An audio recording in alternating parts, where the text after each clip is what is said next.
સુરત શહેરના નગર પ્રાથમિક સ્કૂલના શિક્ષકોની અનોખી પહેલ. શ્રમજીવી પરિવારના બાળકો ભણીને આત્મનિર્ભર બની શકે તે માટે પ્રયત્ન. ભગીરથ કાર્ય સરકારી સ્કૂલના શિક્ષકો કરી રહ્યા છે. શાળામાં ભણાવવાની સાથે સાથે તેઓ શ્રમજીવી વિસ્તારોમાં જઈ હાથમાં માઇક અને પેમ્ફલેટ લઈને શ્રમજીવી પરિવારના લોકોને જાગૃત કરી રહ્યા છે. પોતાના બાળકોને સરકારી શાળામાં ભણવા માટે મોકલે તે માટેની અપીલ કરવામાં આવી.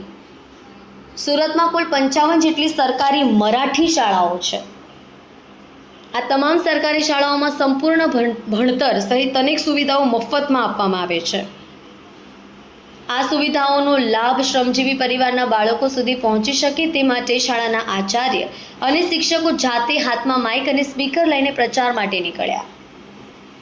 શિક્ષકો અને આચાર્યો દ્વારા શાળામાં નિયમિત રીતે ભણાવવાની સાથે સાથે દરરોજ સવારે કે સાંજે શ્રમજીવી વસાહતોમાં જઈ રહ્યા છે. હાથમાં માઇક અને પેમ્ફલેટ લઈને મરાઠી ભાષામાં જાગૃતિનો સંદેશ ફેલાવી રહ્યા છે.